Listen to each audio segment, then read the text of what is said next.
পথ নিরাপত্তা সপ্তাহ উদযাপন উপলক্ষে সচেতনতা শিবির অনুষ্ঠিত হল হলদিবাড়িতে। সোমবার ট্রান্সপোর্ট ডিপার্টমেন্ট এবং এআরটিও মাথাভাঙা যৌথ উদ্যোগে হলদিবাড়িতে এর আয়োজন করা হয়।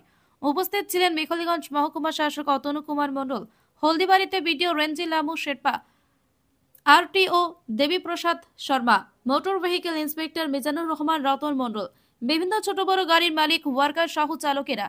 এআরটিও দেবীপ্রসাদ শর্মা বলেন, 27 জানুয়ারি থেকে পথ নিরাপত্তা সপ্তাহ শুরু হয়েছে, চলবে চলতি মাসের 31 জানুয়ারি পর্যন্ত। পথ নিরাপত্তা সপ্তাহ উপলক্ষে এই কয়দিন বিভিন্ন কর্মসূচি নেওয়া হয়েছে। তারই অংশ হিসাবে আজকে হলদিবাড়িতে এই কর্মসূচি। এদিন আরটিওকে কাছে পেয়ে গাড়ির মালিক সহ ড্রাইভাররা বিভিন্ন দাবি দাবা তার সামনে তুলে ধরেন, সেগুলি গুরুত্ব সহকারে দেখার আশ্বাস দেন তিনি। সেখানে এই হেলমেটটা আপনাদের কাছে রিকোয়েস্ট করব, আপনারা হেলমেট লেগ গার্ডে বা হাতে বা পিছনের কেউকে না দিয়ে আপনারা হেলমেটটা মাথায় পরবেন। হেলমেট আর আমরা আবার দেখছি কিছু কিছু জায়গায় যে অ্যাক্সিডেন্ট হচ্ছে, বেশিরভাগই দেখছি যে আপনারা না দেখে পকেট রাস্তা থেকে হঠাৎ করে সাইডলিং করে আপনারা মেন রাস্তায় চলে আসছেন, ফলে এর জন্যই অ্যাক্সিডেন্ট হচ্ছে।